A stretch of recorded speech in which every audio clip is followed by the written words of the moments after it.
Hello बच्चों, this is me महिमा और आज मेरे साथ हम सॉल्व करेंगे वर्कशीट नंबर 8। ये वर्कशीट 23 जुलाई के लिए है। चलिए देखते हैं आज की वर्कशीट में क्या दिया गया है। हम जिस प्रकार का उद्देश्य और इच्छा शक्ति रखेंगे उसके अनुरूप ही कार्य करेंगे। यानी कि जैसी हमारी इच्छा शक्ति होती है, हमारे अंदर जैसी भावनाएं होती है कि हम भविष्य में ये करेंगे, हम उसी के अनुसार कार्य करते हैं, उसी प्रकार बनेंगे, यानी हम उसी की तरह के बन जाते हैं।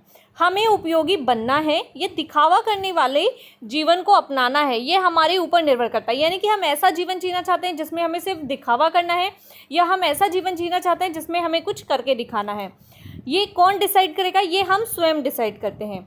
जीवन की सार्थकता कर्म करने में है, ना कि सिर्फ झूठा दिखावा करने में। यानी कि जीवन सार्थक तभी होता है जब आप अपना कर्म ईमानदारी से करते हैं। दिखावा करने की ज़रूरत नहीं होती। यानी कि आप दिखावा कर रहे हैं कि आप पढ़ाई कर रहे हैं, बट आप पढ़ाई नहीं कर रहे हैं, तो क्या होगा? रिजल्ट क्या होगा? आपको पता है रिजल्ट क्या होगा?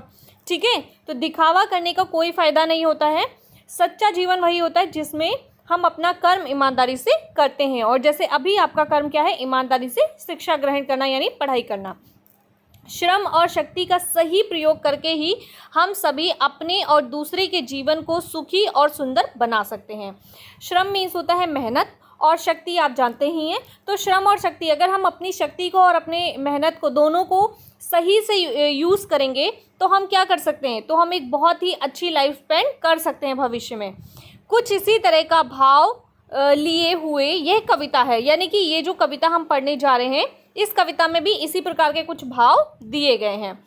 इसे पढ़िए, सीख लीजिए और प्रश्नों के उत्तर दीजिए। हमें क्या करना है? इस कविता को पहले पढ़ना है, इससे सीख ग्रहण करने की इसमें क्या सिखाया गया है, और उसके बाद इसमें जो प्रश्न पूछे गए उनके उत्तर देने हैं। तो चलिए शुरू करते हैं आज की कविता को और देखते हैं इसमें आखिर क्या दिया गया है। तुम रजनी के चांद बनोगे या दिन के मातंग प्रखर। बोला गया है तुम रजनी के चांद बनोगे। रजनी मीन्स होती है रात, और चांद आप जानते ही हैं। तो तुम रजनी के चांद बनोगे, यानी रात में जो चांद चमकता है, क्या तुम वो बनोगे? या दिन के मातंग प्रखर, मातंग मतलब होता है सूर्यदेव, ठीक है, या दिन में जैसे सूर्य उजाला करता है ना, उस तरह से बनोगे। तो तुम्हें रात का चांद बनना है, ये दिन का सूरज बनना है, ये कौन डिसाइड करेगा? ये तुम स्वयं डिसाइड करोगे। एक बात मुझे पूछनी, बोला है एक बात है मुझे पूछनी, फूल बनोगे या पत्थर? ठीक है, फूल कैसे होते हैं? बहुत सुंदर होते हैं, पर क्या होते हैं? नीचे गिरते हैं और मुरझा जाते हैं, बेकार हो जाते हैं। पर पत्थर कैसे होते हैं? बहुत स्ट्रांग होते हैं, देखने में सुंदर नहीं होते हैं, पर जब उन पे कलाकृति की जाती है तो वो बहुत ही सुंदर और बहुत ही लंबे समय तक टिकाऊ रहते हैं, फूल की तरह मुरझाते नहीं हैं। तो फूल बनोगे या पत्थर? तेल फुलेल क्रीम कंघी से नकली रूप सजाओगे। यानी कि तेल फुलेल क्रीम कंघी, यानी कि नकली मेकओवर करके खुद को सुंदर बनाओगे, या असली सौंदर्य लहू का आनंद पर चमकाओगे। लहू मीन्स होता है ब्लड, यानी खून, और आनंद मीन्स होता है चेहरा, यानी फेस। ठीक है, तो जब हम अच्छी डाइट लेते हैं, अच्छा हेल्दी फूड खाते हैं, तो हमारे फेस पे ग्लो रहता है, क्योंकि हमारी बॉडी में सारे न्यूट्रिएंट्स हमें मिलते हैं। ठीक है, तो इसीलिए बोला जा रहा है क्या नकली मेकअप करके अपना चेहरा चमकाओगे, या असली फूड, अच्छा सा फूड खा के अपने फेस पे, अपनी बॉडी में ज़्यादा ब्लड पैदा करोगे जिससे कि आपकी बॉडी में चमक आ जाए। ठीक है, तो इसीलिए बोला है तेल फुलेल क्रीम कंघी से नकली रूप सजाओगे, या असली सौंदर्य लहू का आनंद पर चमकाओगे। पुष्ट देह बलवान भुजाएं, रूखा चेहरा लाल मगर। क्या बोला गया है? पुष्ट देह, देह मीन्स होता है शरीर, और पुष्ट मतलब होता है जब अच्छा शरीर खाते हैं, मतलब अच्छा खाना पीना खाते हैं तो हेल्दी इंसान होता है, उसे बोलते हैं। तो पुष्ट देह बलवान भुजाएं, यानी ताकतवर आपकी भुजाएं, यानी कि हाथ, आर्म्स। रूखा चेहरा लाल मगर, ये लोगे। या उसने बोला है कि या तो बहुत अच्छी हेल्थ और बहुत अच्छी बॉडी और बहुत अच्छा फेस चाहिए तुम्हें, या फिर या लोगे चिपके गाल सवारी मांग सुहर। तो बोला है कि या फिर कैसे, वो जैसे कि होता है ना, हम ठीक से खाना नहीं खाते हैं, गाल पिचक जाते हैं और बॉडी में ऐसा लगता है एनर्जी नहीं, तो इस तरह का आप लोगे। मतलब आप किस तरह की बॉडी चाहते हो, किस तरह का जीवन चाहते हो, ये कौन डिसाइड करेगा? ये आप स्वयं डिसाइड करोगे।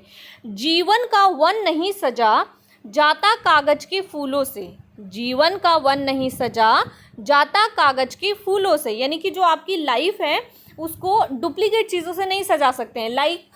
मतलब जैसे कागज़ का जो फूल होता है उसमें खुशबू नहीं होती है, उसे डेकोरेट तो कर सकते हो पर उसमें से आप असली फूल की फीलिंग नहीं ले सकते, उसमें से खुशबू नहीं ला सकते हो, ठीक है। तो बिल्कुल ऐसे ही रियल लाइफ होती है, रियल लाइफ में दिखावे की ज़िंदगी से पूरी ज़िंदगी नहीं जिया जा सकता।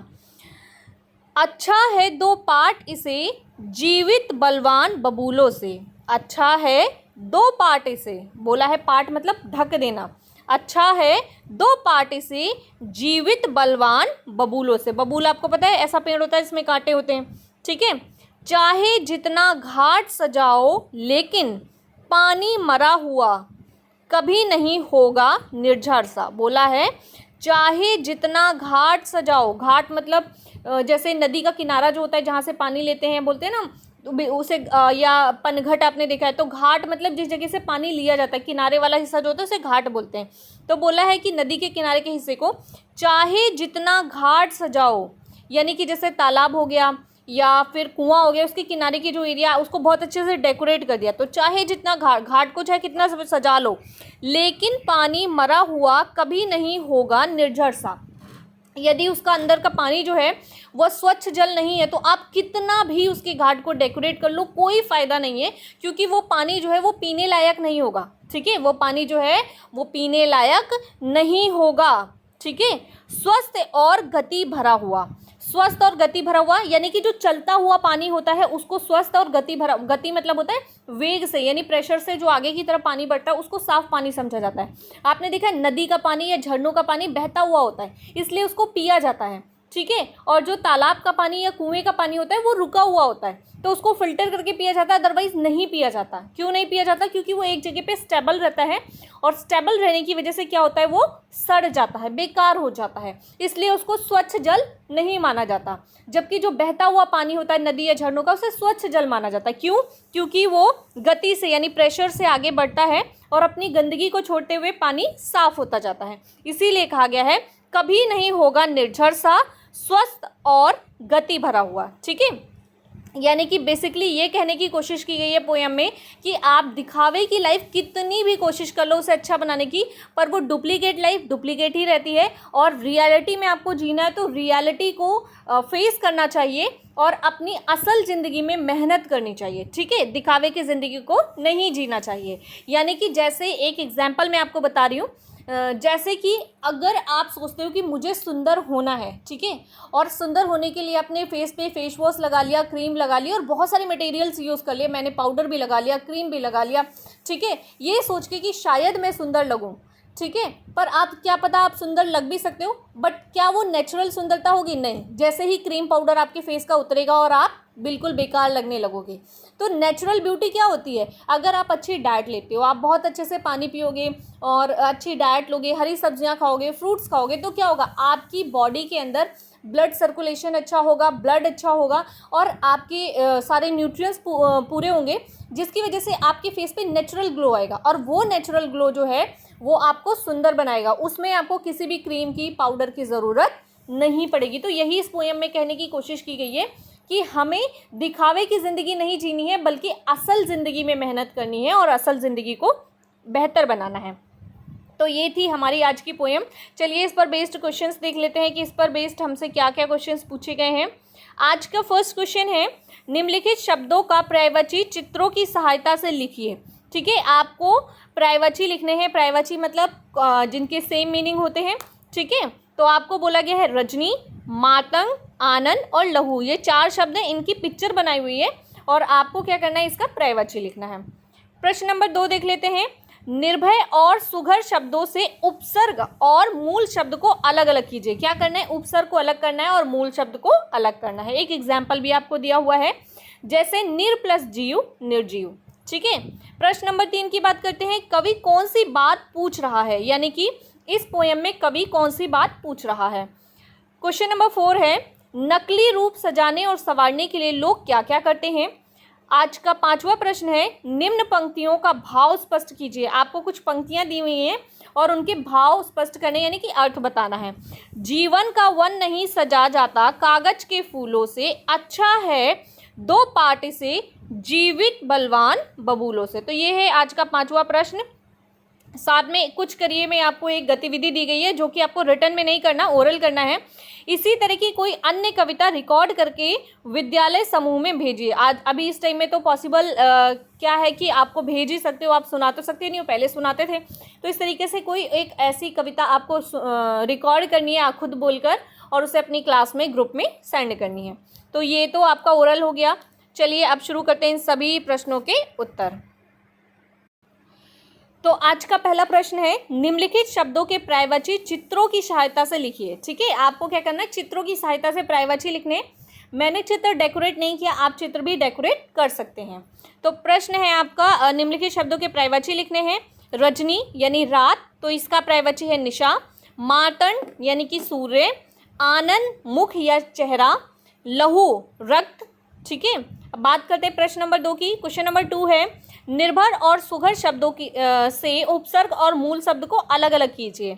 तो निर्भर का है नी प्लस भर निर्भर, और सुघर का है सु प्लस घर सुघर। ठीक है, प्रश्न नंबर 3 की बात करते हैं। कवि कौन सी बात पूछ रहा है?